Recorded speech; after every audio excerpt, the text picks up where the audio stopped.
Hey everybody, it's Holly And Heather. and welcome to the June 8th. Yes, it's already June 8th, 2025 edition of Everything Elvis. Today is going to be a really good episode. We've done our research, we've done some homework. As you all know, yesterday marked the 43rd anniversary of Graceland being opened to the public. So we are going to talk all things Graceland, all things history, fun facts, stroll down memory lane. I've got some cool pictures I found on the internet. So it's going to be fun. So grab your coffee and look, I have an Elvis mug today. I know, I'm very proud. I was like, wow, Holly's switching up her mug. Well, I needed a large cup of coffee because I know I might have to switch mine.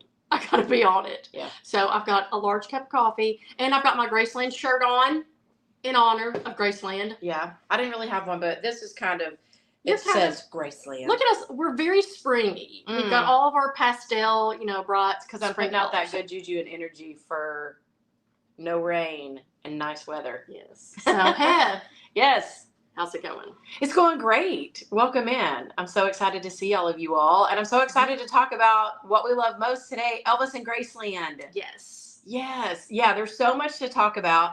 And yeah, we're going to kind of, hit on some like fun facts and like history, some, going back in time about Graceland. And I'm sure there's a lot of you out there that probably know a lot of this stuff and these facts and things, but maybe you don't, or maybe you forgot, or maybe some of you are newer to Elvis and to us, and you'll learn some things today.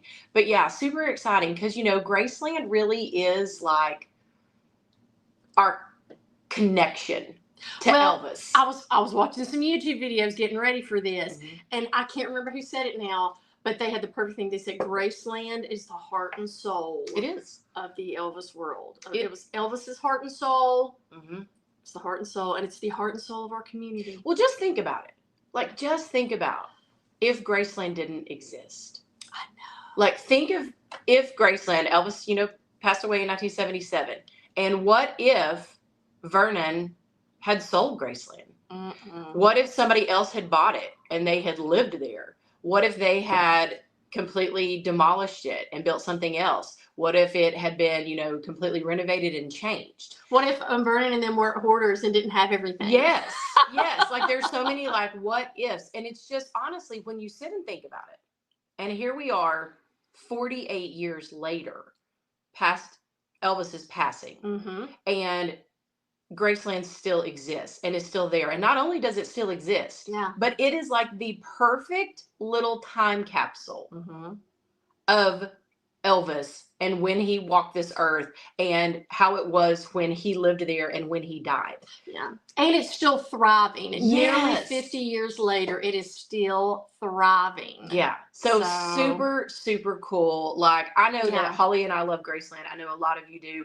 Also, let us know in the comments, have you ever been to Graceland? If so, when did you go? What year did you go? Yeah. Do we have any 80 tours out there? Did anybody go in 1982? Man, I'd love to have been there for that ribbon There cutting. were only 3,000 people. There's like 3,000 and change. Yeah. So I'm like, wondering, how many times have you visited? And if you haven't been yet, are you planning on going? And when? Let us know in the comments. Yeah, I'll tell you this. This is a fun fact about Heather. She's got the memory of an elephant. Y'all know. Like, Heather Norman can remember everything. I really, Except I was going through Daddy's old pictures.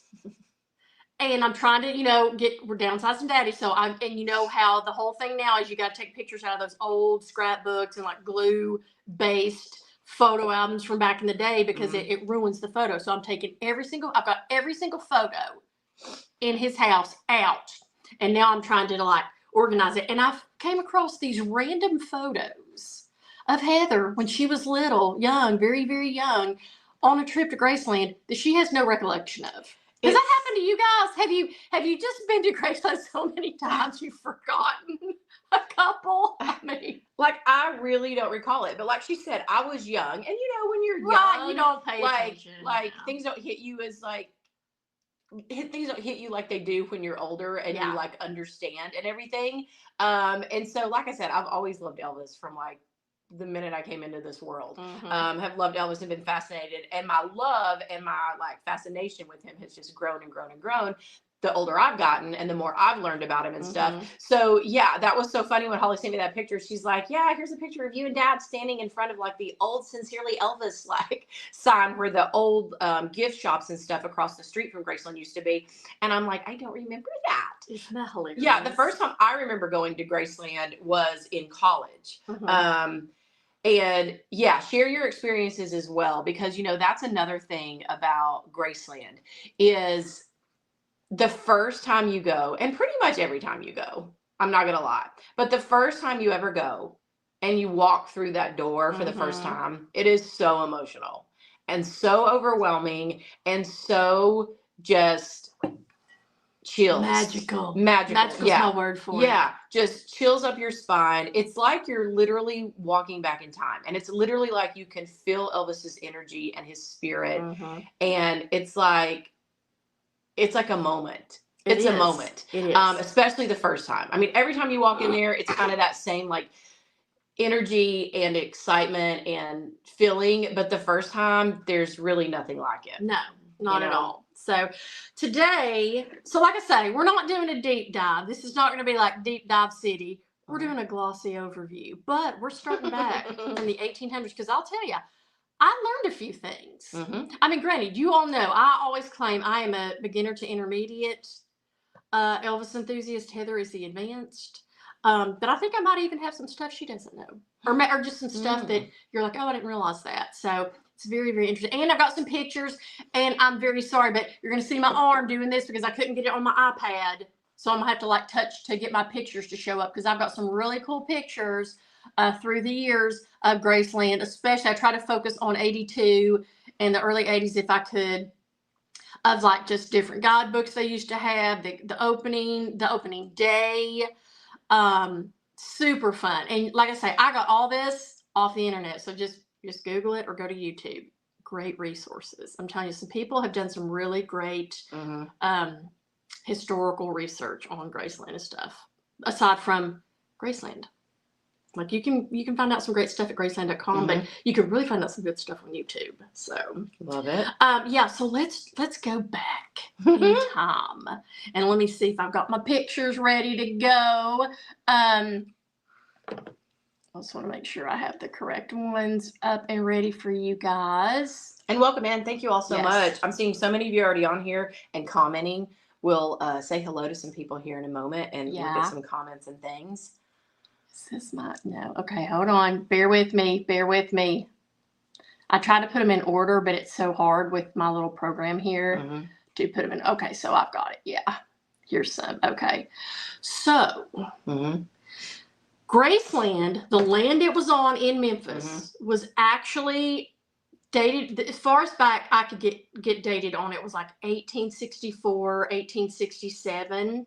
And it was, I guess, purchased by Stephen Toof, Toof, Stephen Toof, and his family. So at first it was a 500-acre plot, okay, in the 1800s. Then he and his wife had a daughter named Grace, and as we all know, that is what the whole property is named after, Graceland, after his daughter Grace. But his wife died in 1908. Then Stephen died in 1910. So Grace inherited the land. But in 1928, she died and her niece Ruth inherited the land. And I think Ruth is who most people kind of know about. But I'm not even talking about the Ruth that sold it to Elvis and them. So let's look at some pictures. This is it. If I can bring it up. Yes. So that's the 500 acres, y'all. This is pre-Graceland. This is 1800s, 500 acres. Then, it was just farmland. Yeah, it was just total farmland. So then Ruth had 3 children, and she divided her property into 3 different sections for her 3 children. So there was after what was her name? Grace. After Grace died, she left it to her niece, Ruth. Ruth had another daughter named Ruth. So there's a bunch of Ruths in the family. She had the 3 children. This is a picture on the screen of Graceland when her daughter, Ruth, built the mansion. And that was in 1939. Now, it was a working farm. up until Elvis bought it, and it said in the internet it had 17 acres. Mm-hmm. I know now when did it have 17 acres when Elvis bought it, or is it 13? I thought it was 13. When Elvis bought it, I think Angie and them always say it was like 13 point something acres that he purchased of it. And man, don't we wish that he had purchased more. I know.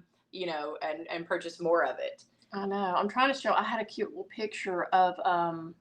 Yeah, but isn't that like cool? Because, you know, I think we always like, whenever I think about Graceland, I think, what a perfect name. Mm-hmm. Because it is like Amazing Grace. It is like a beautiful, you know, Graceland. And I think it's so interesting because I think some people, a lot of the like newer Elvis fans or casual Elvis fans, as Holly and I sometimes call them, I think they think Elvis named it Graceland. But, you know, Graceland was named that long before. It's just once Elvis bought it and purchased it and knew the name, he loved it so much, he just kept it. Because, you know, when they built Graceland, here's a little picture real quick up on the screen. Here's a little picture of Ruth. Oh, lovely. And her family. I love that. Oh, yeah. I love that. Isn't she a doll? She was a Memphis socialite. You can tell. You can tell. Well, Mr. Tooth was like, he owned like a commercial printing press there in Memphis. So he was kind of like a big wig. And then Ruth and her husband, he was like a big time doctor. He was a Memphis. urologist. Yeah, he was a big time doctor in Memphis. But yeah, a lot of people, like I said, think that Elvis, you know, named Graceland, but he just loved the name and just kept it and, you know, called it Graceland. And when they built Graceland, it's also perfect because, you know, like I've seen a lot of things, like even, you know, like when they built it, they called it like the mansion on the hill. Yes, because it's built on a hill. Yeah, because it is kind of built up on that hill and you have that beautiful driveway, you know, going up to it and everything. And it just kind of sits there all, you know, beautifully on that hill and stuff. And as we all know, you know, Elvis originally bought a house for him and Vernon and Gladys to live in once he started making money and became famous. And that was the Audubon house. I think he paid like $40,000 for that. And that's where they first lived. And then they didn't really have much privacy there because, of course, all the fans found out. And so fans and girls were coming by all hours, night and day, to try to get a glimpse of Elvis, try to get an autograph. And it was super annoying to all of the neighbors and stuff around. So that's why, you know, Elvis said, we're going to find somewhere else. We're going to find somewhere that's more private and secluded. And, you know, had Gladys and Vernon go on the hunt and then found Graceland and they just fell in love with it. Yeah. And so to continue on with the Moore family, here's the whole reason Elvis even got it. So, yeah. Elvis loved Audubon Drive, but the neighbors, they were very proud that their local boy had done good and a Memphian was so famous. But I can imagine that being a little bit, you know, taxing on you to always have those young girls screaming. So Elvis, you know, as he always is, very conscientious. He's like, I'm going to find another place. So Ruth and Dr. Moore, after she built this house and they had their 3 kids and all that, she and the doctor got divorced in the early 1950s. So she asked her, which we've got another Ruth, she asked her daughter Ruth if she and her husband would just like to take over Graceland. And she's like, I'm going to move out. I'm single now. You all can take it over. But they were like, no, because evidently even back then, the upkeep alone was so much work and so much money. They were like, we can't do it. So she decided right then to sell it. And that is when Gladys and Vernon finally were looking around and they found it. So they put it up for sale in 1952. I'm trying to think, is that when Elvis bought it? Elvis purchased it in 57. Okay, so she had it up for sale for a few years, which I'm sure back in the day, especially in Memphis, it was hard to sell. So in 1957, and here's how Elvis bought it. I thought this was cute. He bought it for $102,500. He put $10,000 down in cash. He sold the Audubon house for $55,000, put that towards it, and then he had to take out a loan for $37,500 to purchase Graceland, which I thought was really cute. Yeah, that was a super And you know, if you go through like the archives of Graceland, Angie and them have a lot of this stuff. They have like, you know, the checks and stuff, you know, that they put the little, what you would call now the down payment on, you know, Graceland and stuff. And it's really cool that they still have all those records. But can you imagine having a mortgage loan for $37,000 for Graceland? Times have changed. Oh, how money has changed. Still, that $102,000 $102,500. Think about how much that was back Look at like $1 million. back then, like back in that day. Well, you know what? I mean, $102,000 is not actually chump change see- right now, y'all. Heck no. Hold It's on. not chump change. I want to actually see what that converts to in today's time, because I'm a nerd like that. Okay, Thank you for being nerdy. Would Yes. So yeah. So then once Elvis and Gladys and Vernon and Minnie Mae moved into it. Now there's been several people that have lived there. We all know, but Elvis, Gladys, Vernon, Minnie Mae, and Aunt Delta all lived there till they died, with Aunt Delta being the last. Mhm. Can you believe that? And she was even still living there, because I think, what did she die? She died in 1993. 93. Mhm. So yes, she was still living there I know. when they opened up Graceland for tours to the public. Yeah. And a lot of times, you hear stories of like people going on the tours, and they would say like she would come out. She and, was like, out smoking on the carport. or she would come out like, and be like, "What are y'all doing here this hour?" Because they, at that time too, because she still lived there, they kind of kept even the kitchen closed off and Yeah. not a part of the tours. Well, now here's a little something, and you all can answer this in the comments, because when I was researching it, so let me don't get ahead of myself. Let me just say though that Okay. $102,500 today would be worth $1.166 million. 1.6 million. 1.166. Oh, okay. So $1,166,526.60 You know, to be precise. That's and what if you my could little get like Graceland for calculator that, thing it said. would be a steal. If you could get Graceland for that. I Right mean, now. that's like it's worth way more than that now. But I mean, I'm just saying, Yeah. like, that's what, I'm like, just- yeah.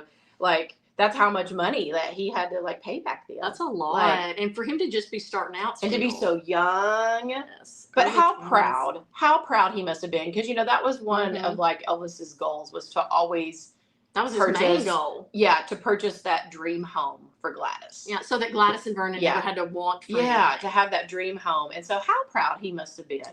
when he was did it. able to purchase that and, welcome his mom and dad to that house. Yeah, it's so cute. Amazing. In my book that I'm reading, every time I'm still in the early days of when Elvis has first made it, and he's in his early 20s, and every interview he gives, they're always like asking about his fame and fortune, and his answer never varies. It's always like, all I wanted to do was to buy everything and anything my mom and daddy wanted.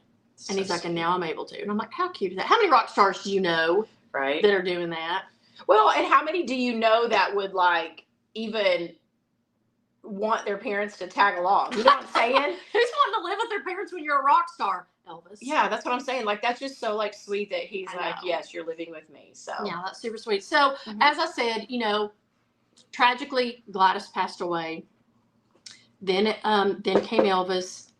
Then in '77, Vernon a couple of years later, Minnie Mae a couple of years after that, and then like we said, Delta was the only living member in there by until '93. But after Elvis died, as we all know, things went into disarray.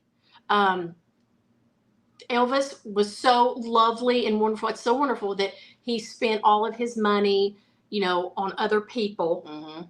But that left Graceland in a very, very big deficit. Like, they weren't destitute, but I think they still had like around $1 million in the bank.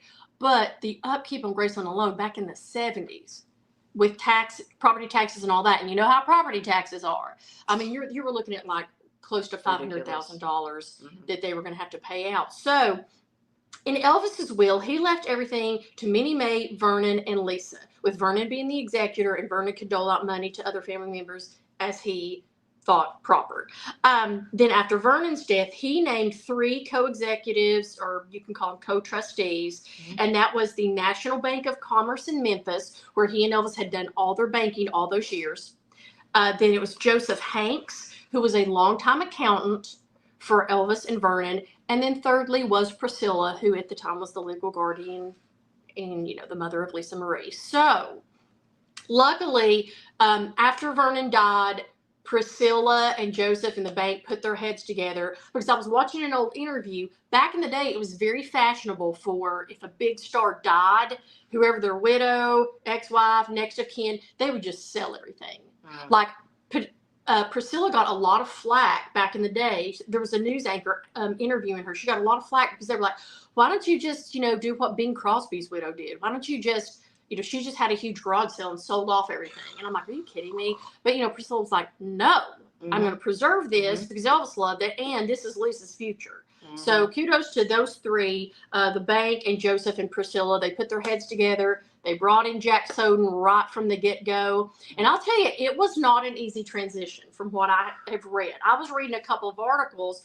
There was a man who was one of the, he had a New York office because I guess they had to take out loans and everybody had to pull the resources together because there was just not that much money to convert Graceland from a property and a home to like a home museum. That's what they called it back in the day, a home museum. Because basically all it was Graceland back in the day. There was no car museum. There were no airplanes. There were no shopping centers owned by EPE. Later. That all came later. And he was even saying it was a little bit tragic. He went there a couple of months before they opened. They opened in June. He went there a couple of months and he said it was just not great. He said they had just pulled the money together. They had like crummy mannequins, crummy decor, like everything was just disarray. And they hired the Smithsonian to come in and kind of help them. Oh, wow. Yeah. Kind of make it as the best it could be at the time for the money that they had. Yeah.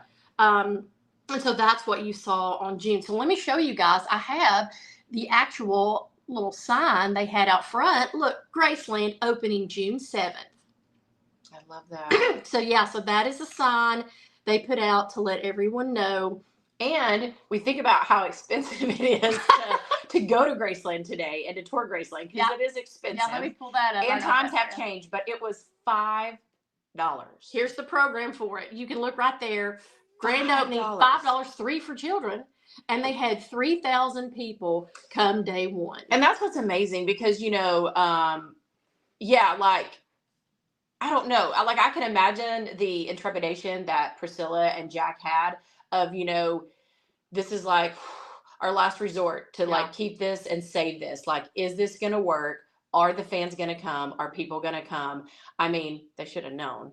Like we always say, nobody's as loyal as Elvis fans. But still, you would be nervous, is this going to be successful? But right from the get-go, all their fears were put aside because the day they opened it, over 3,000 people came that one day. And I know that I've heard interviews with Jack Soden and stuff. And, he talked about I forget how many, hundreds of thousands of dollars they put into it to get it ready and get it open. And I believe that they made that back within 30 days. Yeah. Yeah, they did. 30 days. Recouped their and profits. I think that and you probably read this too, but I think I also read somewhere that the first year they saw over 300,000 visitors. Now today, Graceland has seen over 20 million visitors. I think they average over 600,000 a year, but over 20 million people have visited Graceland. Well, and I'll say this. It opened in 82. Now there's a lot to do there. You can go to Graceland for 2 weeks and not do the same thing. But back in the day, because Delta's still living there, they don't own the properties around there.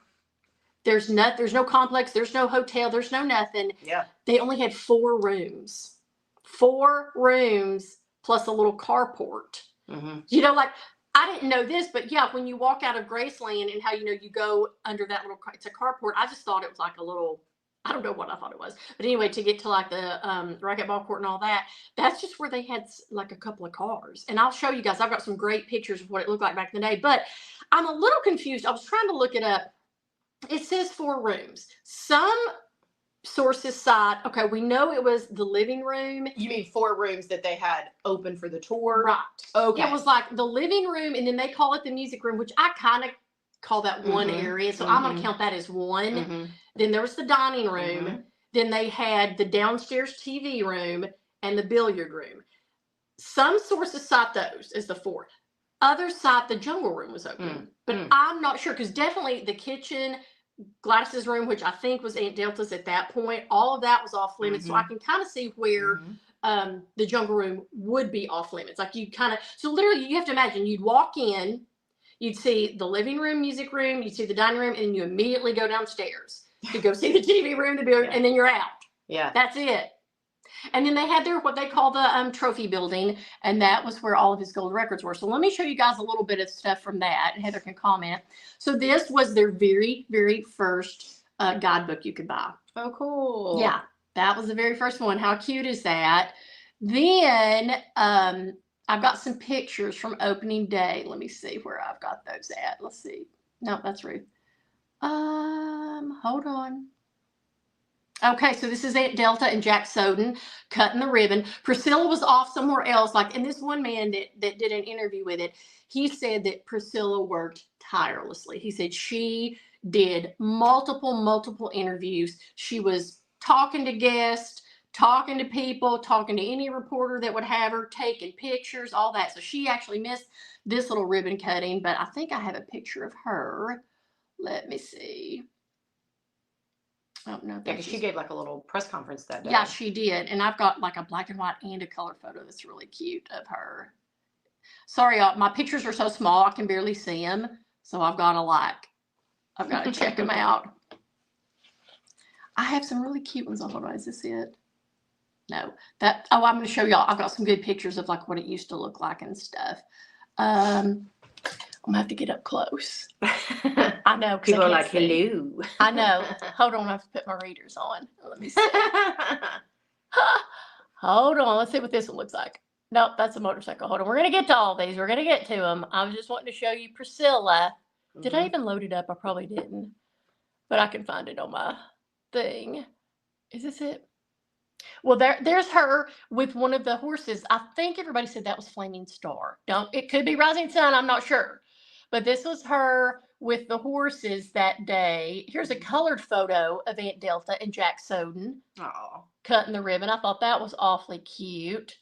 And then, yeah, that might be. I thought I had one of her like walking through the halls. It's Jack Soden. He looks so young. I know. There we go. There's Priscilla in her little 70s top, 70s, early 80s top, chit-chatting for everybody. Very cute. So yeah, I don't know. Y'all comment below. Do you think the jungle room was part of those 4 rooms or not? I'm going to guess not. I'm going to say it was probably just the living room, music room, dining room, billiard room, TV room. Yeah. And it's really interesting. The TV room and the billiard room really haven't changed that much. Like they, a couple of pieces of furniture have been removed, and I'm going to show you guys that because I didn't know about these things. Hold on, let me put my readers back on. That were really cute, but I've got some really cute pictures. Look at this one. This is how they transported you back in '82. They just had a van. Oh, instead of the shuttles they had. They didn't have any shuttles. They didn't have a waiting area. They just had you just stood across the street and they put you in this little van. How funny is that? I love it. I know. Then, but I love that it still says Graceland. this is a picture from a news article. Look. There's everybody waiting in line. See, archival footage, Graceland 1982. They're just standing around waiting on that van to take them to Graceland. Then here is one of the live tour guides. So they had live tour guides. Let me see. I got my facts here. In 1994, the live tour guides were replaced with headphones. And I'm wondering, I did some research on this, y'all. John Stamos, as we know, does the tours today. Here's another tour guide. The narration, sorry. Well, for the tour. So he's kind of your guide. Yeah. Here's a little guy from 82. And look right here beside this big guy. There is a replica of their wedding cake, and there's just a jumpsuit just hanging out. Like in the open, you probably could have touched it. That would have been Heather's dream. Oh my gosh. Well, yeah. Well, we showed you that picture that our great friend David Trotter in the UK sent us, and you might have it on here again. But he sent us of back in the day when they first opened Graceland, and they literally just had all the jumpsuits hanging. Yeah. Oh, I've got a picture. I've got a picture here. Yeah, I don't know if it's David's, but I have. Rack. Look here. Here's his army uniform, just out and about. You could probably just swing by and touch it. Can you believe though? Like now, when you see how everything's temperature controlled and in glass cases and all that. Here's the trophy room with all of the awards, gold records, and all that. And that used to be where Elvis, they had the little stock car race Yeah. like track thing. Elvis Mhm. had a little racetrack thing in there, and then he eventually started using it for like his awards and things. And he even would keep like fans paintings and memorabilia and things that fans would send to him. He would keep in there and stuff. Yeah. So, and then, what I was getting back to with the tour narration, has it always been John Stamos? Like, that makes sense because if it started in '94, y'all know I'm trying to think. that was John Stamos', that was the Uncle Jesse days. And, that was when he was hot, the hottest thing going, '94. I don't feel like it was, though. Well, I could not find any information on it. Well, I'm trying to think of when I went for my first time. It was definitely after '94, but I'm trying to think. Like, I feel like it wasn't him on the. Well, you really couldn't find it. I looked it up. And I it was feel just like saying that John Stamos does it now. Yeah, I feel like he was not a recent. I mean, it's still been quite a while. Yeah, because I feel like even in the last 10 years or so, that we've been going to Elvis Week and stuff, that it's been him. But I don't feel like he was the original like back then. See, I don't know though, because in one way I say no, but in another way it was '94, and he was hot back then. So and everyone knew he was such an Elvis fan. Yeah. So it could be, but I think not that I don't love John Stamos, because Lord knows I do. Yeah. But they should every 3 or 4 years just get a different celebrity. Yeah. It would be cool. Well, and I always think what do you all think about that? For those of you that have been to Graceland, do you, because they still do have the live tour guides. If you do like the VIPs packages and all and stuff, that, like if you do like the inside the archives tour, or you do the ultimate VIP tour and stuff, then you will have like a guide and stuff. And they give you the option, to use the headset and stuff when you're touring Graceland and everything. Holly and I've been so much and so many times that we just go through it on our own. We kind of just want to look and take pictures. But I'm always interested to see from you all and fans, your opinion and stuff. Like, would you prefer the headset and to listen to somebody telling you about the different rooms and areas, or would you like a live tour guide? Yeah. Like somebody physically there, telling you. I don't know, because there's such pros and cons with both. Now that I think now the next time I go, I'm actually going to get the headset because I want to hear John Stamos, because I don't know that I've ever listened to him. And I think it'd be cool. We did that one time, when we went, I think for maybe during Christmas. We did a Christmas tour, I feel like, during the birthday thing. Yeah. And I feel like we were we're going to listen. So I don't know, but I do love the live tour guides because you can ask them questions and stuff. Although I feel like when Heather and I go, and y'all tell me if this happens to you, we always get people that ask I don't know, not great questions. People in our there's no such thing as a bad question, I guess, but I don't know. Sometimes the question they ask, I'm like, really? Okay. Yeah. I like the live tour guides. I just always hope that they're passionate and that not they just this was and that they really know their stuff. Yeah. That's what I always hope for. And sometimes you get that, sometimes not so much. Yeah. So back to some pictures. Here is what we were talking about. There's the carport with the pink Cadillac in it. Now the carport, the actual car museum opened in 1989. So before '89, this is what it's looking like. Here, look at this. Just a random suit of Elvis's, just hanging out. That's the American Eagle. And it just, look, and you can't really, I hope y'all can see this, but if you're looking on your iPad, there's little teeny photos, just kind of around the base of it, I guess, with Elvis in it. And then it's out in the open. And I'm like, how we still have all these jumpsuits? Because the crazed fans. Yeah. Well, I'm sure they weren't allowed to touch it because pictures I've seen and stuff, even I think that picture David sent us where they were hanging on the thing, there was still how do you describe baby it? Rope or a little chain. Yeah. But I mean, I'm still that they encourage, said please do not touch, and hopefully people were respectful of that, and hopefully they had tour guides or kind of security type people that were watching that would be don't touch, please don't touch the suits. Here's the rack, y'all. That literally just looks like you're in someone's closet. You can just flip through it. Oh, that would be so amazing. Can you imagine that, y'all? Yeah.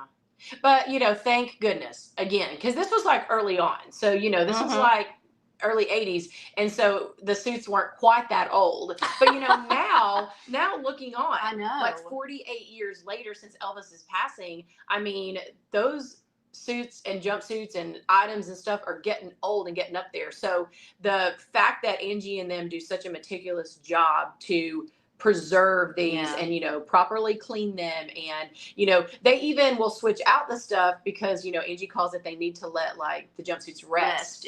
Like they'll even take them out of the cases and stuff so that they are out of the spotlights, out of people's flashes and stuff, to let them kind of like rest and stuff and switch it out for another one and then bring it back some other time. So thank goodness that there's such great preservation. But I'm telling you what, on these. When I looked at that photo, I was like, that was still just a very few years after Elvis died. I bet they still smelled like him. I bet you could still smell the stage sweat and the cologne or Neutrogena or something. And I probably still see the sweat stains and the makeup stains and stuff because I bet they hadn't even cleaned them. And me, I would have tried to get as close to that railing just to give it a sniff. Yeah. Just for the sniff test. Perhaps it smelled like what? The essence of Elvis. Maybe. So that was all there was back in 82. Now, they, like I say, 89, they got a car museum. In 84, they brought the airplanes back. So the Hound Dog and the Lisa Marie. So those went on there. And where they're positioned now, that actually was already owned by Graceland because that was some property where the parking lot and the planes are. Elvis bought that in 1962. So they own that, but all the other stuff, like where the crossing used to be and the plaza and the hotel, none of that was owned yet. So I think that's all been acquired through the years by EPE. Let me see if I got some more cool pictures. So here's another cool picture. Look at the sundial suit just chilling out with his motorcycle. Love it. How cute are these? Like, it's so interesting. Well, and it's just charming. Yeah.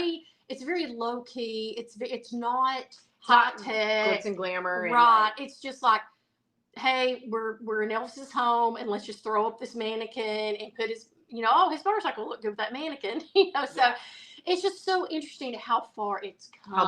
How different it is today. And I will say, I like both versions. I would have I appreciate both versions. I appreciate both versions. Yeah, because like this, like Holly said, this stuff and these pictures, like when it first started, is so like more personal, more intimate. It's like you literally are walking into Elvis's world. It's almost like as if you were walking into his wardrobe closet upstairs and you were seeing his like jumpsuits and outfits and things. Now it's much more like large scale. And you've got the wall of jumpsuits and everything's encased and everything's lit up and there's and it's a different thing, but it's also, again, I guess a lot of about preservation and about showcasing more because back then, and even when I went for the first time, there was just a handful of like jumpsuits and outfits and things displayed. Now, thanks to the complex across the street and stuff, and because they do have all the museum space and everything, it's like you're seeing everything, like we get to enjoy all of the like 68 comeback special outfits, all, most, like a big majority of the jumpsuits, like his karate outfits and things. So, you're getting to now see and experience so much more with the complex and the added space that you didn't before. So there's like two sides to the coin and they're both amazing. Yeah. For different reasons. Right. So how cool would it have been to have gotten to go into 82 and then to go like at the 50th? How cool would that be? Oh yeah. And I'm guaranteeing you there's somebody out there that went in 82 for sure and is going to make a trek at the 50th. For sure. That would be cool. Or there's somebody that had the family member, like their mom or their grandmother or their aunt that went in 82 and they've heard all the stories. They've got their pictures and their like ticket stubs from it. And, now they're going to like go. It's really How fun is that? So now back to some fun facts. I didn't know this. So the Heartbreak Hotel, if all you Elvis enthusiasts from back in the day remember, that was. I stayed there. Heather stayed there. I never got the pleasure. Holly but and I played bingo. I did play bingo there. It was my lucky bingo spot. When we first started going, because, you got to remember, too, that all of this complex and museum stuff is fairly new. Like, absolutely. They built the guest house and opened it in 2016. I think it was October. And then the complex didn't open until 2017. So before that, it was still like the Heartbreak Hotel and the old shops and stuff. But the Heartbreak Hotel was there. I, for some reason, thought it was there for decades. It was a hotel that EP just bought and transitioned it into the Heartbreak Hotel. It was just like a random hotel, like a Quality Inn or whatever. But it didn't even open until 99, and then it was done by 2016. So it was only there for about 7 years, and it's so iconic. For some reason, I thought it was there for like 27 years, not just 7. Really? It was only in 99? Yeah, it said in Heartbreak Hotel opened in 99. Wow. Like it had been I a thought hotel, it just wasn't way before that. That's what I thought too, but this is all Huh. according to the internet, so don't come for me. Wow. I know. So Well, then I was there shortly because I think I want to say the first time I ever stayed at the Heartbreak Hotel, I want to say was like in. I'm trying to think. I want to say that it was like 2001 or 2002. Oh, so wow. I was there fairly early. Okay. All right. In the beginning. So then you all know back in the day, Mm-hmm. they had what we used to call Graceland Plaza, Mm-hmm. and then they had Graceland Crossing. Mm-hmm. And a little bit of fun facts about that. Graceland Plaza was originally a shopping strip directly across from the mansion, and it was originally built in the 1960s, but after Elvis's death, it became just solely what they call tacky Elvis shops, and evidently it was. Like everybody on all my sources were saying that it was just kind of like tacky gifts. It wasn't monitored by EPE. So then they took over the leases in 83 and they let all the people stay. They just tried to monitor what they were putting in there and making sure it was, EPE approved. Then by 1987, all the leases had expired. So they were able to buy it in 93. Wow. Yeah, and then they transformed it into Graceland Plaza, which is, was really cute. Isn't that where is the plaza where they had the tent, or was that the crossing? I can't remember. What do you mean? Well, like the plaza and the crossing are two different things. Like the plaza is like directly across from the mansion, and like where the UNESCO and stuff is. Yeah, that's the crossing, I think, or is that? Yeah, that's the crossing. So I don't know, but we used to love that back in the day when they had the outdoor tent. I'm sure all the performers didn't because it was hotter than blue blazes. But the shopping plaza known as Graceland Crossing was only built in the late 80s. And then it was bought in 97 by EPE. So both the plaza and the crossing were closed in 2017 to build what is now the Elvis Presley Memphis Experience, which is the humongous complex that takes over all of that. But for a lot of you all, I know that was kind of a sad day for a lot of people. They really, really loved the tiny shops and the little tent. Well, again, it was so much more like intimate and personal and condensed and different. Yeah, very different. A very different experience going in the early 80s, 90s versus now. Yes. Yeah. And then let me just show y'all, and then we'll do some, I've got just some like little fun facts about it. I'm going to show y'all all. Nope, already showed you that one. Sorry. Showed you that one. Okay. Look at this. This is the meditation garden, early 80s. Notice it only has a little teeny chain fence around it. Like now it's got that really beautiful wrought iron, like black, I call it a mini I saw gate. online this week that somebody said that they had taken that down and were working on it. Ooh. So it's back to like this right now. How fun is that? Yeah, it's back to this right now. And then y'all, here's our man. Here's Tom Jones in the early 80s touring. It's not unusual. How great is that though? Tom Jones came to support. Of course I love that. Okay, so that's what I'm talking about. See the banister right there with that lady? Yeah. The banister right there. That's all there was. See all the jumpsuits hanging behind it? So you walk down the corridor where Tom is walking, but then there was that little banister. And that was basically all there was between you and an Elvis jumpsuit.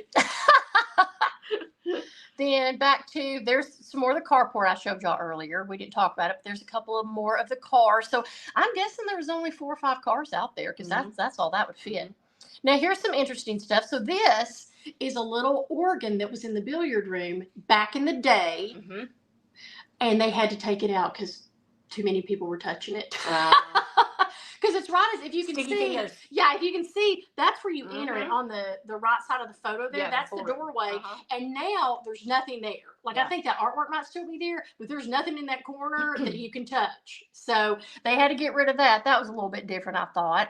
Then the TV room, basically the same. I mean, it's just, I don't really think it's changed much. Then notice there's the stairwell that takes you from the downstairs up to the jungle room. No banisters. You know how you have like little handrails now? They had to put those in. Oh, wow. Yeah, For safety. For safety. But back in the day, you could just hold on to a carpeted wall. What is that at the end? A plant? Yeah, and that plant, it looks like a dried up, like I don't know if it's real or not. It looks like a dead plant. But anyway, it used to sit there, and now it sits outside where the carport is, and it's still there. I'm gonna look for it next time. I saw somebody. Yeah, another fun thing that somebody was talking about is when Elvis bought the property, there was a bunch of old timey farming tools like tractor hitches and things like that, and Elvis just kept them, and they are still there to this day. And I saw a recent picture somebody had taken of them, and they're not rusted. So I'm like, did they take care of it? Because they're just sitting outside. They're just literally sitting in some grass. I'm sure. And I'm like, do they just go and like grease those up every so often to keep them from rusting? And then a couple more pictures. This one, okay, notice that's in the dining room. It still has that picture of Lisa and Priscilla, but that little, what would you call that? Like a buffet table or a planter, an indoor planter. Some kind of piece that's not of furniture. there anymore. It's not there anymore. That's not there anymore. And I'm wondering if it's because that's where you have to like exit from when you go into the dining room and then now go to the kitchen. I'm like, picture of Lisa and Priscilla. Yeah. I'm like, I wonder if people were like, oh, there was like somebody's trying to take like fern leaves off and stuff. So they're like, we got to move this. We got to move it. Well, I bet it was in the way too, kind of, because, I mean, there's not a lot of room like when you're walking around and stuff, especially, how they have everything roped off and stuff. And so you get like, large groups in there and stuff and people trying to like listen to the guides or whatever, and people trying to take their pictures and stuff. It's like kind of maneuvering. You need some space. So I guess that's why they took it out. And then no one really knows the kitchen. I think this is the kitchen how it was when Delta lived there. Notice the curtains are bright. They're a darker. They're a darker tone now, so they've replaced all that. Okay, y'all, check this out. So this is how it was when Elvis died, right before. This is the red? Yeah, and from what I could tell, and y'all correct me if I'm wrong, but when I was looking up my sources, I think at first they were going to leave all the red in there, but they had like testing groups. And so many people thought that it was garish and tacky Bordello and hated it that I think that's why Priscilla turned it back to Priscilla says she turned it back to what Gladys picked out and Gladys wanted and Gladys loved, which is all the white and the blue and all that. But I mean, I'm going to say, I think I like it better now. What do y'all think? Yeah. This is, I like the blue and white. This is it in black and white. So that's what it looked like back in the day, y'all. And you could really see the black and white. I put that out because you could just really see all of the like intricate stuff with it and everything. Yeah. See, it looks so different. Yeah, it does look different. And then here's another picture. This little thing is not there anymore. Yeah. And that TV's. Here's the entryway. This is on the other side. Yeah. Huh. How different is the entryway now? Check it out. Oh, wow. Crazy. Yeah. I'm so excited to see this red replica that they're going to do for Elvis Week this year. I'm so excited to see Well, they still do change out the drapes during the holidays. And they put up red drapes for Christmas and for the holidays. And they put the poinsettias down the stairwell and stuff. But yeah, if you just go on a normal basis, other than the holidays, it's going to be the beautiful, bright royal blue and white. Yeah. So when I sourced this picture, someone said in the article this came from that this is exactly how it was when Elvis was there. So if Elvis was walking down those stairs, that's exactly what it looked like to him. Welcome to my world. Here's another cool picture. Here's the music room. It used to be all gold. So beautiful. How crazy. And then they lightened it up. Now everything in it is white. So beautiful. I mean, that does look fit for a king. I mean. It does. All that gold. It reminds me of Liberace. That's probably what Liberace's music room looked like. Imagine all the times Elvis sat down at that piano and played.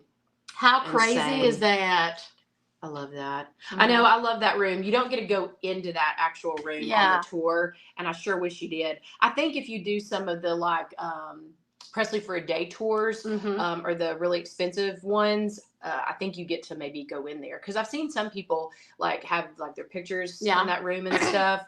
But that's where he laid in state. I mean, I know. Yeah. And that's a thing we'll talk about here in a second. But and so here's just a couple more pictures. This is what across the street used to look like in 82. That's where you would go and buy your ticket and wait. Then we've got a few more things of the trophy room. There's that big old picture of Elvis looking like an angel. And then just more pictures of the trophy room. It's just crazy And how that much big it's painting changed. is that one that Elvis had commissioned. Yes. That still exists. That's still there today. Motorcycle. Another view of one of his motorcycles. I love everybody's clothing back then. I do too. Look at the cute little tour guide. And then here's a little picture. I think that's the Heartbreak Hotel.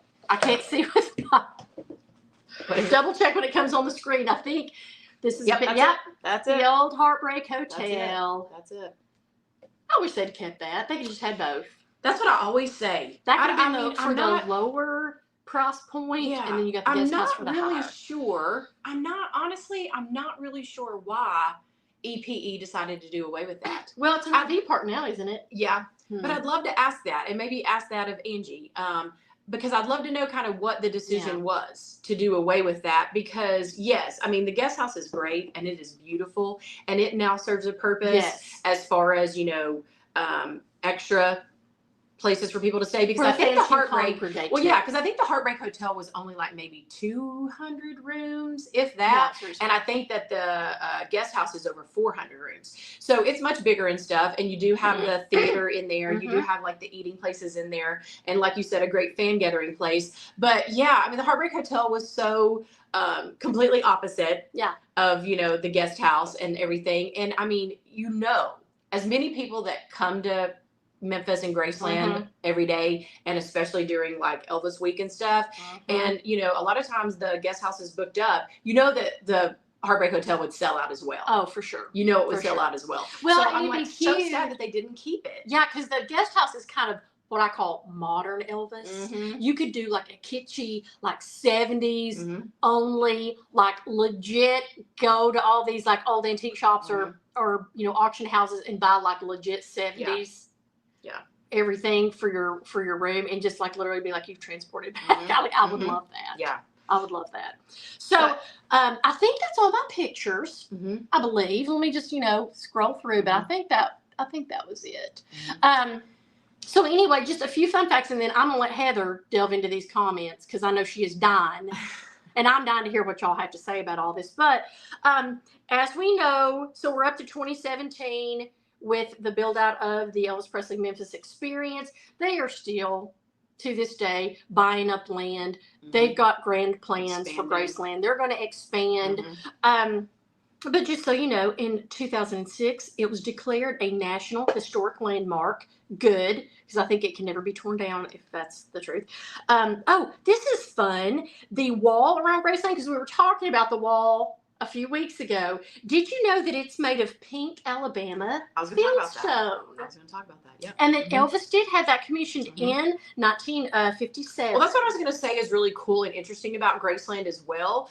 Because again, for like the casual fan or the people that haven't delved deep into Elvis and his life, again, a lot of people not only think that he named Graceland, but a lot of people think Elvis had Graceland built. That he built it. But it was already there and already in existence. Now, Elvis did do a lot of modifications and upgrades and additions to Graceland to make it his home and to make it, what he wanted. And some of those like iconic things that he added and did that we all love is he added, obviously, like Holly said, this Alabama pink stone wall in front of Graceland that he wanted to be there to give more privacy and also to discourage, trespassers. From coming onto the property and, trying to get to the mansion and stuff. So he constructed that. And as we all know, that's now become kind of like the signing wall and the graffiti wall for fans to come far and wide and sign. And apparently that's been happening since, before Elvis died. Yeah. Because he put that in 1957. Right. So shortly after he purchased Graceland. Also, the gates. The gates, Elvis purchased and installed, and I had a little cool thing here about that. So those were built and erected by the Tennessee Fabricating Company and Memphis Dillard Door Company. It cost $2,700 for them to do the famous custom built gates of Graceland. But yeah, he installed those in 1957 as well. And then also the lions that are out front of Graceland that everybody loves and people take pictures with and stuff. You know, Elvis added those. They actually belonged to another property, and Elvis was driving by and saw them and literally went to the door and asked the person if he could purchase those lions, and they let him, and then he had those put outside of Graceland. And then of course we all know that he added on to Graceland. He added the jungle room later on. That used to be like kind of a back porch carport. He enclosed it, made it the jungle room. He added on, you know, the racquetball court, all that stuff. So, you know, he did a lot of renovations and additions to Graceland that now are such a part and, you know, iconic pieces. Yeah, it said over the 2 decades that he lived there, he probably spent at least $500,000 just doing, you know, upgrades and stuff. So that's really neat. Then in 1971, in case you're wondering, the Memphis City Council approved that 5-mile stretch, which used to be called South Bellevue Road, into Elvis Presley Boulevard. So there is a 5-mile stretch that is now Elvis Presley Boulevard, and it better stay that way forever. And thank goodness they changed the name of that while Elvis was still alive. Yes. You How know? proud was he, probably? Yeah. How proud.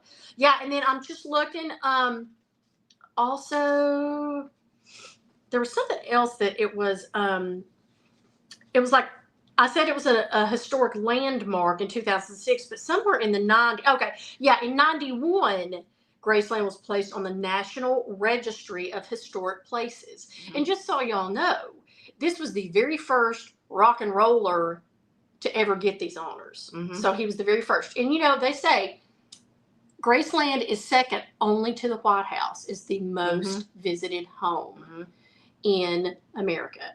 How cool is that?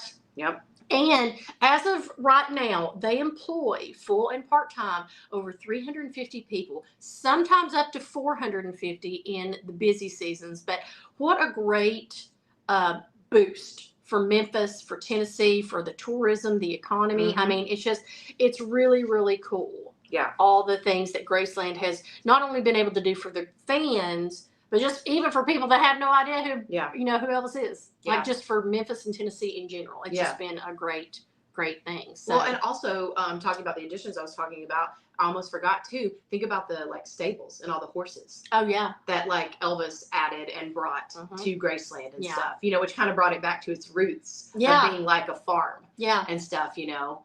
Because we all know that him and Priscilla both adored horses, and you know, Elvis gifted many horses to the mafia and everybody else. You know, he would just go on his buying things where like, you get a car, you get a car, you get a car, you get a horse, you get a horse, you get a horse. Everybody's gonna have one. But yeah, you know, we'll look at some comments and questions here in a minute. But I also wanted to say, you know, Graceland is so magical and magnificent as well, because there's so many things to delve into that make it even more just unique and iconic. Because like we were saying, not only is it like still in existence today for us to enjoy and like a little time capsule, but also think of all the like things that happened there. And, you know, like Elvis recorded at Graceland, like in the Jungle Room, he did the Moody Blue album at Graceland, turned it into a recording studio, had the TCB band, all of them come in and made a recording studio. So it's like we have that great memory and stuff. And then also, like you were saying earlier, not only did Elvis live there, but he died there.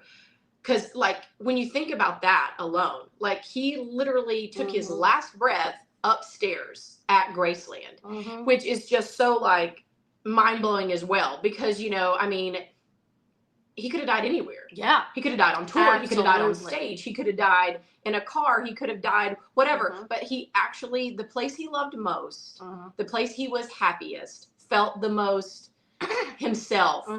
He lived and he died there, and then laid in state there. Yes, that's what I was going to say. Laid in state last there. Place he was at before they put him in the ground. And then what? He couldn't stand it. They had to bring him back. And he's there forever. Yeah, and now he not only lived there, died there, he is buried there. So when you think about all of that, like, crazy. There's no other star person that could have that kind of story. I know, and you know And what have all of that. Like, it's just, it blows my mind. The other day I was thinking, or when I was researching, because we were talking about him laying in state there. Do you think if he died now, A, do you think he'd be as big of a national treasure as he is because he would still, have been living? Like, because there's a myth, when you die young, there's a myth and a magic and all that to things. But if he had died recently, do you think they would have put him, like the president would have put him in like laying in state like they did like Billy Graham and the presidents and all that? Do you think they would have? Yes. I think they would have too. Yes. What do you guys think? I think he is such a national treasure. I almost am wondering this. If Dolly Parton were to die, which she's not going to die for 20 more years, I mean it. I wonder if they would? She's a national treasure as well. I don't know. I mean, she's right up there. If there's anybody besides Elvis, it'd be her. Yeah. Don't you agree? Oh yeah, for sure. Yeah. But that's why I think that there is such this like fascination with Graceland, and such this magic and energy that you feel when you are there, because literally all of that is in your mind when you enter Graceland. I mean, like we said, not only like did Elvis live there and love it, and he died there, he is there. Like, it's just, I don't know, crazy. Yeah, it's just so like, and like I said, it's just so amazing all these years later for us to still have it and still be able to enjoy it. And I just think of how proud Elvis would be that it's still there. Like, he loved it so much and worked so hard to get it and so hard to hold on to it. Even when he came back from the Army and did that interview, and the reporters asked him, what are your plans? Or, do you plan on leaving Memphis? Do you plan on leaving, selling Graceland? He's like, I'm going to hang on to Graceland as long as I possibly can. So the fact that it is still here now, I just think, he would be so proud and so amazed. So, and even like thinking about it, and not to like get into like a Pandora's box, because here we go. Well, because it is, but even thinking back to, and there's definitely a line, like a love-hate with Priscilla. There's definitely people on the side of that they don't think she is responsible for Graceland or preserving it, whatever. But she was. The fact is, there are pictures, there is proof, there is, documentation that, Priscilla was part of bringing Graceland and opening it to the public. And, that's why I'm like, thank goodness for that. Because like Holly said, Vernon very much, entrusted Priscilla and put her as one of the trustees. And so, she could have, because, everybody also likes to say Priscilla's a gold digger and that she was living off of Elvis's name and she's still making money off of him and stuff.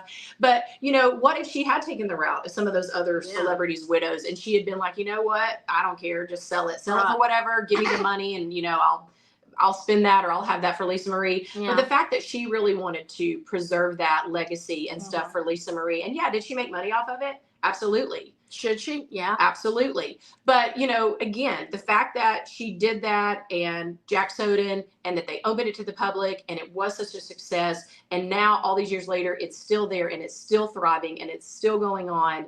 I'm thankful for. And I am grateful for, as an Elvis fan, that I can have that little bit of him and that connection still to this day. Yeah. Because I'll tell you, I think, it's all speculation, but I think if Vernon had lived longer, I think he might have sold it. Yeah. I think he would have panicked. Yeah. At the overwhelmingness of taxes and upkeep and all that. And I think he might have sold it. Yeah. There just, there was just something with the universe about like, okay, we gotta preserve this. So yeah. Who knows? So thank goodness. All right, let's check out the comments. I can't wait to see what you guys think and what y'all are all talking about. I can't get the comments too good on mine, so I gotcha. Let's see. Okay. Jane's asking, do they have a special place where Rising Sun is buried there? Yes, they do. He's buried on the property, and evidently that's like super illegal. But Aileen, the little lady that she's kind of like a jack of all trades there. I feel like she's over everything. She's like the right hand lady over there. But when we took a tour of the stables, she was saying that most of the horses are buried. They just can't tell you where. But they're buried on the property, which and I think love is that. fitting. I do too. I love that. That's adorable. That makes me happy. Yeah, that makes me happy. They're where they should be. Let's see. Okay, so David is saying in '88, I think if my glasses are correct, you could see the living room, the music room, dining room, TV den, pool room, Jungle room, carport, and the racquetball court. Okay. And the trophy room. And the meditation garden. Yeah, I always leave out the meditation garden, but yes, I believe you could go to the meditation garden as far back as 82. So good to know. Exactly. Deborah, hello. She says, I don't understand the hate. I am thankful for all her hard work. Absolutely. Yeah. You know, like I said, I mean, say what you want, but again, if it hadn't been for her and her working so tirelessly and hard and her wanting to preserve Graceland and keep it for Lisa Marie and her future, who knows what would have happened? Yeah. And what we would be sitting here today saying. We wouldn't even be sitting here talking about it. You know, there wouldn't even be any of this, you know? Yeah. So, a bunch of you guys stayed at Heartbreak Hotel. Awesome. Yeah, Jason said he stayed at Heartbreak Hotel a year before it was taken down, and it was in need of much work and repair. Yeah, I think they just kind of let it go by the wayside because I think in their mind they knew bigger and better was coming. But that's still no excuse. You should still keep things to the tip top of, you know, either that or close it down is how I look at it. Because you don't want everybody's last memories to be of it is like in disrepair and stuff. Right. That's like, boo. Yeah. Let's see. Hello, Helen. She says when you go to Graceland, you can feel his presence there. It gives you goosebumps, but I do like it. Right? Absolutely.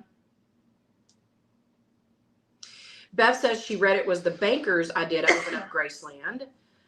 Well, you know, kudos to him. Yeah, well, like Holly said, it was kind of, it seems like a joint thing. Yeah. It was like, you know, they were part trustee that Vernon had entrusted, as well as Priscilla. And then, you know, Priscilla seeked out who could, you know, help us bring this idea and keep this going to fruition. And here comes Jack Soden. So I think probably the bank did have a lot, because I know when I was reading Joseph, the accountant, he bowed out pretty quickly. Like by the 80s, he was the first one to go, which I didn't know you could kind of quit being an executor or trustee. I guess you can. Yeah. And then I guess it went to Priscilla and the banks. But I still think I think he was still active in 82. But I was also going to say, you know, who knows about that? Because again, we could all sit here and speculate. We weren't there. We don't know. You know, I mean, a lot of times things turn into like a he said, she said, and, you know, you hear this side and whatever, and who really knows, because we weren't there and we weren't a part of it. Because, you know, there's also been rumors all through the years that the bankers were like pressuring Priscilla and we're like, sell it, get rid of this dead weight, sell it, move on, let it go, who cares? Because they didn't have the connection to Elvis and the stuff. And so, you know, it was Priscilla, you know, according to, you know, rumor, that she was like, absolutely not, I'm not selling this, like, we will not sell it, we're going to do whatever we have to do to keep this for my daughter. And so again, who knows? Kelsey, hello. Kelsey's on here, and she has a great comment. She says, the fact of the matter is, none of us were there for any of the ladies' relationships with him. We can like or dislike them all we want, but the fact is they were all a part of his life, and they are a part of his history. We should appreciate that. And then, you know, we can hear the stories that they have. Not everyone is truthful, but it's as close as we can get. Kelsey, you are so right. Yeah. That's so right. And, you know, whether you like him or not, Elvis saw something in him, you know, because, I mean, Elvis could have had anybody he wanted. Yeah. So if he saw a little something in him, there's got to be a little good there. Exactly. I mean, he loved Priscilla. He had a daughter with Priscilla. And so, you know, I think he would be like disheartened and upset if, you know, he heard people, you know, bad mouthing her and talking bad about her and stuff. So I'm sure, you know, he's thankful that, you know, she preserved Graceland and kept it. And I'm sure, I mean, he's probably like, hey, kudos to you for making money. Like, you know, I mean, nobody was more giving and generous than Elvis, and he wanted everybody to thrive and have nice homes and nice cars and things. He wanted people to be happy and, you know, wealthy. So I think he'd be like, kudos. Yeah, absolutely. Let's see. Norma says, great Graceland history lesson, guys. Thank you. We tried. Jason says, I stayed at the Heartbreak Hotel a year before it was taken down. Yeah, I was saying. Oh, okay. You did a lot of work. Oh, that's cool. I wish I had been there. I know. If I'd known it was going to get torn down, I would have tried to make a trek. Yeah. Let's see. And everybody's saying they love the Moody Blue album. I know, it's so crazy when you think about it, like how good that album sounds, and that it was recorded in the Jungle Room. Like it's that like just goes to show you how great Elvis vocals are and how brilliant the TCB band was, and then the like guys that were out there in the truck running all the sound and stuff trying to make it. Like it's amazing. Yeah. Vula's saying she saw that they want to upgrade Elvis Presley Boulevard. Absolutely. Good. Absolutely they should. Yes, Absolutely. they should. I mean, again, you're talking about over 20 million visitors have come through the gates of Graceland, literally, over these, last 43 years. Yeah. And it's the biggest tourist spot destination moneymaker in Memphis. For sure. So they should do anything and everything they can to preserve everything around that. Yes. Let's see. I know I'm relying on you. I'm out of comments. I don't have any. Debbie says Elvis would have fixed the road that 5 miles. I was just about to say, 100%. I think he would have. I think he would have donated the money. I was just thinking that. Yep. That's so hilarious. Debbie says the picture that you showed with Priscilla and the horse was Rising Sun, taken May 4th, 1982. Thank you. So Very that cool. was right before. That's very cool. Hello, Cindy. She says she would love to visit Graceland someday. I hope you get there. Yeah. Deb says she has so many memories at the Heartbreak Hotel. Aw. Sarah says, I love the nostalgia of the time period. I was born too late, laugh out loud. Yes, us as well. But it literally is like you're stepping back in time when you go to Graceland. It is stepping back in time. I'm trying to see if I can get some comments. Summer says she wishes they would have kept the music room gold. It was very Elvis. I think so too. I mean, I love the white though. I will say, I'm all about it because me and Heather, we love gaudy, we love tacky, we love bright, but I'm into this new like neutral phase. I'm into this like I want everything to be neutral and white, and then I'm gonna throw a splash of color. Deb says she heard Aunt Delta said that Elvis did not like the red. She likes it better now, and that he actually lived with it blue and white longer than the red. Oh, he did. Yeah. He did. But we've always 2 or 3 years. We've always heard that as well. Is that Aunt Delta had made those comments and stuff. So again, who knows? It'll be interesting this year when they do the exhibit recreating the red. It'll be interesting to see if Angie Marchese talks about that. Yeah. Or says anything about Elvis's feelings. Yeah. Colleen says, "Whoa, that's a lot of red." It is. I mean, y'all know how much I love purple. Yeah, a lot of people are saying they've heard Elvis didn't like the red. He might not have.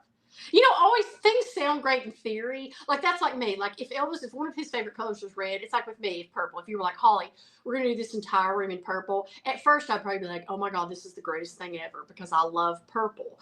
But I'm kind of thinking when I'll be like, oh, okay, I don't know about that. So who knows? He might have thought it was a great idea, and then once it got executed, and he's like, great, I've spent all this money. We've renovated. I'm just leaving it for a minute. I'm just going to leave it. Interesting, Carrie. I don't know. She says, wonder if any of Elvis's family would ever want to live on the Graceland property. I would. Me too. I would. A lot of people, I think like Uncle Vester and a lot of them lived in trailers. Like behind it. Yeah, like in different. I mean, I'm not going to lie. If I were like Riley or those twins, I'd build a mobile home out there. I would want to live on the property, or at least have like a place that I could like go and stay so many months of the year and stuff.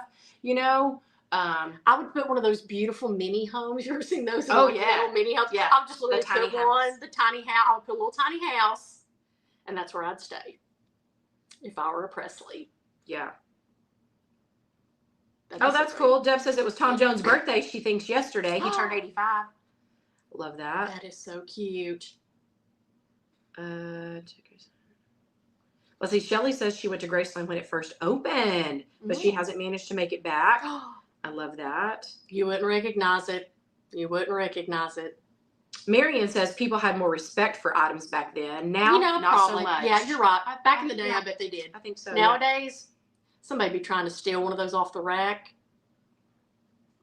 And I'm saying you could, because there's those con people and grifters. Like right now, Heather and I, if there was something on a rack, she could go and make a big scene. And like, how they make a big scene, and then the person's like, the security guard's all enveloped in your scene, and I just sneak in and go, take it. Oh, I love that story, Jane. She says her daughter had a pen pal that lived by Graceland. Oh. She would send her a newsletter about Graceland and what was going on there. And then her daughter would send money to the pen pal to put flowers in the meditation garden. Oh, That's lovely. I did see something about that. Evidently, back in the day, Mhm. Graceland had a newsletter, and it was literally just the Graceland newsletter, and it would just give Bring you it little back. updates. I know they should. I would get a subscription. Hello, Margaret. How are you? Oh, wow. Jason says that his parents went in 82. Oh. He says it had only been open for 4 months when they went. Wow. They were visiting family, and it was a spur-of-the-moment thing to go while they were traveling. They didn't save anything and no photos. His dad kicks himself for not having his camera. Wow, Oh what a my missed gosh. opportunity. I totally know how he feels. I know how it is when you just. Oh, I kick love that, yourself. Wendy. Wendy, hello, Wendy, by the way. She says Heartbreak Hotel was a Wilson World owned by Thank Holiday you. Inn Thank owner. you. Yes, that is what it was. I Wilson saw that. I just World. couldn't remember. I didn't have it in my notes. Oh, that's interesting. Yeah. So we had been there a while. It just wasn't Yes. Elvis themed. Jane, wouldn't we all? She says she would love to work at Graceland and be Angie's assistant. Yes. Yes, please. Yes. Yes, please. I also still think it's so interesting and great too that all these years later, they still never opened the upstairs. I think it's great. I think glad that's they have. keeping that respect and that privacy for Elvis, I think is so great. And will they ever open it? And let me ask you this. Will they ever open it? Because when I was looking at something, because they give you the plans of like Graceland and tell you all about the levels and Mhm. the rooms. And it says though that when he bought it, it had 8 bedrooms and baths. Really? Are they all upstairs? I mean, I can kind of maybe see the 8 bedrooms, Mm-hmm. but where are the bathrooms? I mean, I don't know. And that could be a misprint. I just, like I say, y'all know how online stuff Mhm. is. But it just said, that it had 8 bedrooms and 8 baths. Because that would make sense. Because I swear, I feel like he had a ton of people always living there. Yeah. Because didn't Delta and Minnie Mae live there at the same time? So that would have been like, I think so, yeah. Elvis had a room, Lisa had a room, Delta had a room, Minnie Mae had a room. At some point, Charlie Hodge lived there, Jerry Schilling lived Yeah, there. so I mean, maybe if you count all the rooms, they could technically be bedrooms. Yeah. That, And well, upstairs too, I think he kind of redid some of he had that like as an well. office and that Because big. he had an office, but he also had like his bathroom and a wardrobe room, I Yeah. think. I think Priscilla might have even had a bathroom. Yeah. There might have been one like with Lisa Marie's room, So like her maybe. bedroom. Maybe. Who knows? Yeah, let's see.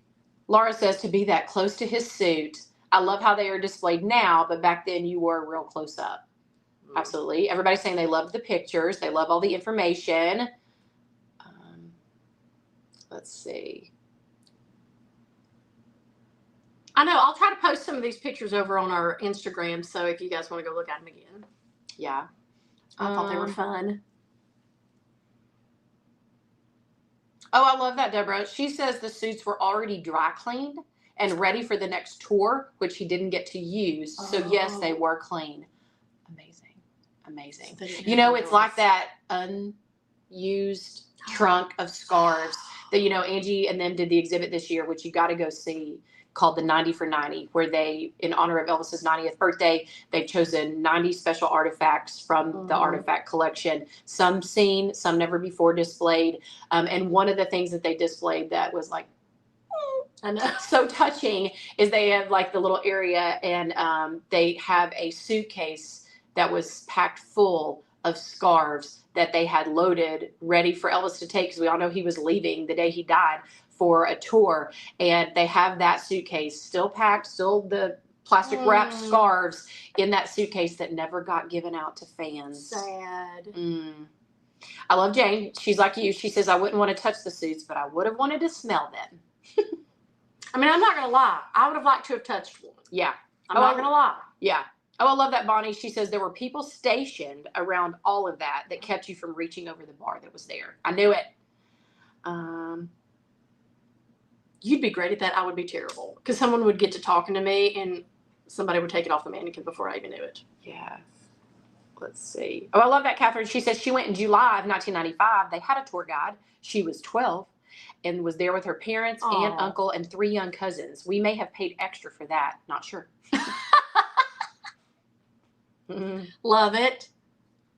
I mean, hey, if you're going to go and you're only going to go once, blow it out. That's what I say. Oh, hello, Roseanne. I hope you and Tom are doing well. She says the live tour guides in the 80s made the experience the best. I bet they did. Because I bet they were super passionate. Yeah. Because I would have, if I had been the person interviewing them for their job, Yeah.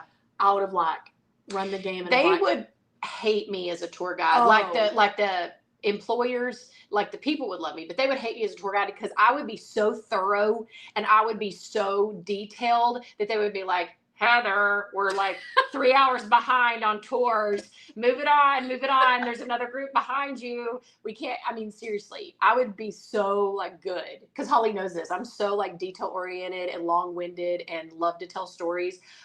People would love my tours. They'd be like, can I get Heather? For my tour but then guide. they'd be like, I'm going to need a bathroom break. This is a 6-hour tour. I mean, hey. Oh, okay. Roseanne says she thinks Lance Legault was the audio guide before John Stamos. Yeah, I definitely think there was somebody before John Stamos. I don't remember it being him this whole entire time. Is Lance famous? Should I know him? I don't know. Or is he just an employee? I don't know who Lance Legault is. Interesting.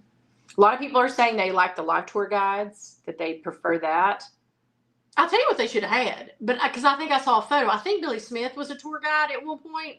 But, Elvis had such an extensive family. I don't know why they didn't round up every cousin, nephew, even if you're third cousin removed, and just be like, y'all want to come work and be tour guides? Yeah. Oh, I love all of you all. This is so great. Laura says that she has the original Graceland guidebook, and it's great. Ooh. Send us a picture. I want to see a picture. They have a couple up for auction, but they're pricey. Really? I might still have to try. Tammy says that she knows the Jungle Room was opened in 1986. Well, so maybe it wasn't. Yeah, maybe it wasn't one of those original 4, but shortly thereafter. Let's see. Well, I'd say Mary says she went in August of 1982 because it opened in March. So wow, she went shortly after it just opened. What an experience! No, it opened in June. Or sorry, June. I don't know why I said March. So that's just 2 months. I don't know why I said March. Yeah, June. Did they was Elvis week? Cool. Was that a thing? Was there a vigil that day? That week? Interesting. Yeah. I don't know. Because the fans started the vigil, Right. And they literally started coming in right after Elvis died, the year after he died, 78 fans were there. So I wonder if it was organized with their candles doing the vigils. So, but I don't think there was an Elvis week right then or whatever.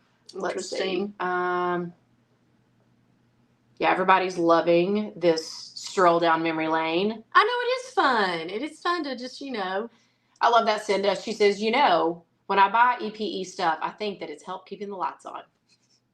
We're doing our part, Cinda. I'm telling you. See, that's what I'm going to tell Holly. Every time we go to Elvis Week and stuff, and she's like, Heather, do you need another mug? Heather, do you need another tumbler? I'm going to be like, yes, I do, Holly, because you know what? I am continuing and preserving the legacy of Graceland. Cinda, thank you for that. Thank you. Just one more stoke to her fire. Yes, Deborah. She said, thank goodness Priscilla didn't sell off everything. Because she really had. And that's what I think that, Priscilla had her heart and her mind in the right place of trying to do it. Because she literally could. She could have just started auctioning off crap and auctioning off stuff. And she could have made money that way. Yeah. Let's see. Love, love, love. I know. I feel like have you gotten to everybody? No. Hello, Sue from Australia. Hope you're doing well. Oh my gosh. Oh, yay. Teresa. Thumbs up. She says, Cody Day and Ass concert was amazing. She's a fan now. Thanks for encouraging her to go. Yay. I'm so glad you enjoyed it. I hope you tell Cody H² sent you. Yeah, I'm so glad. He is a firecracker. I love Cody. He's fantastic. That's hilarious. Carrie says her friend went to Graceland when Elvis's aunt lived there, and she smelled bacon cooking in the kitchen when they took the tour. That's what they said. They were she was just I'm doing my own thing. Yeah. They said she was a pistol. They said she was a pistol. You can tell. I know a lot of people are saying they loved Minnie Mae. She did. She seems so cool. Yeah, she seemed like such a cool grandmother. Let's see. Yeah, I love all y'all's comments. Thank you so much. Yeah, a lot of you are saying that you've been to Graceland at least once, or some of you have been multiple times. Some of you are saying you haven't been, but it's on your bucket list. And y'all remember. A lot of you are saying you're going for the 50th. It's the time to go, y'all. That's the time. It's the time to go. But until then, you all do remember, H² here, we're always going to take you with us. We're at Elvis Week every year, the good Lord willing. And this year, we'll be taking you around everywhere we go. So never fear. If you can't make it there in person, you can make it there with us. Yes. Yeah, everybody's Mhm. saying the energy and the feeling of Elvis at Graceland is palpable. It is. It is. Yeah. All right. Well, is there anything else? I No, feel like there's we've like given you so your. many comments. But we've been your history lesson for today. I know. School's out. Yeah, but thank you all so much for joining us. We do hope you enjoyed this little trek down memory lane of Graceland and celebrating it. Maybe we'll do it every 43 year. years. Yes, we will. We should do it every year. We will. Yeah. Definitely deserves to be remembered and honored and celebrated. Yes. Well, Graceland had a anniversary weekend, which I just found out about, and I wish we could have went. I know. I think this is the first time that they did it. I know. I'm so upset. Which they should do it every year. They should do an anniversary weekend, because if I can etch it in on my calendar, that would be super fun to go. Yeah, because they said they were going to do special tours, and I think Angie was going to be the guide, yes. and she was going to do like fun facts, kind of like what we did. If you went, she probably shared some of this stuff, but she was going to do some fun facts about like the history and stuff. I think that's a great addition. Graceland, keep it up. Y'all should do that every year. Yeah, for sure. And if I'd known about it, I probably would have been there. But anyway, you guys, we've got lots in store for you. We are trying to really up our game here on social media. We've got some really fun things coming. We usually just see you once a week here on Sundays, and we are going to try our darndest to be here every Sunday at 11 a.m. for you guys. But we've got some really cute things in store. Every couple of days, we're going to try to put out something fun. We're going to do, should I tell them? Sure. We're going to do Motivational Mondays, because everyone needs a little motivation on Mondays. We're going to try to give you some fun. I'm Garfield on Mondays. Some inspirational quotes from Elvis and everybody else. We're going to do Heather's Treasure Tuesdays. That's where Heather's going to pick out one of her Elvis treasures and give y'all a little history about it. Maybe do a picture, a video, who knows. And then, like I say, in honor of Dolly Wood's 40th anniversary, because we're everything Elvis and entertainment, and I know all of our Elvis besties out there are also a Dolly bestie. I'm going to be showing you guys some really fun throwback pictures from my time, because I was at Dollywood for a long, long time. But I'll show y'all some really fun photos I have of not only me, but of Dolly and of the park. So that's going to be our Throwback Thursday. And then eventually we'll probably have something for you every day, but that's what we're starting out with. So stay tuned. Make sure you join the YouTube. Make sure you join our Instagram. And thank you if you're watching us on Facebook. We thoroughly appreciate it. There's so many places and so many other people and things you could be doing or watching. So we really, really appreciate you taking time to spend with H Squared. Yeah. So please, like, share, comment on our videos and our posts and things. That really helps us out, and we greatly appreciate it. And Tisa, because she always does, and I say it every week, she's got her countdown to Elvis Week. We're 61 days, 20 hours, and so many minutes and seconds. So 61 days. I gotta get to packing. Yeah, 61 days to Elvis Week. And a lot of you, again, were asking about the goodie bag updates. It's coming. We're finalizing. Beginning of July is when they'll be available for pre-order, and we'll probably start maybe showing the items and talking about it here in a few weeks. Yes. So still coming. Stay tuned. A lot in store. Yes. But again, thank you all so much. We couldn't do this without each and every single one of you. We love you. We appreciate you. We hope you have a fantastic week, and go read more about Graceland. Yeah. All right. Bye. Bye, y'all.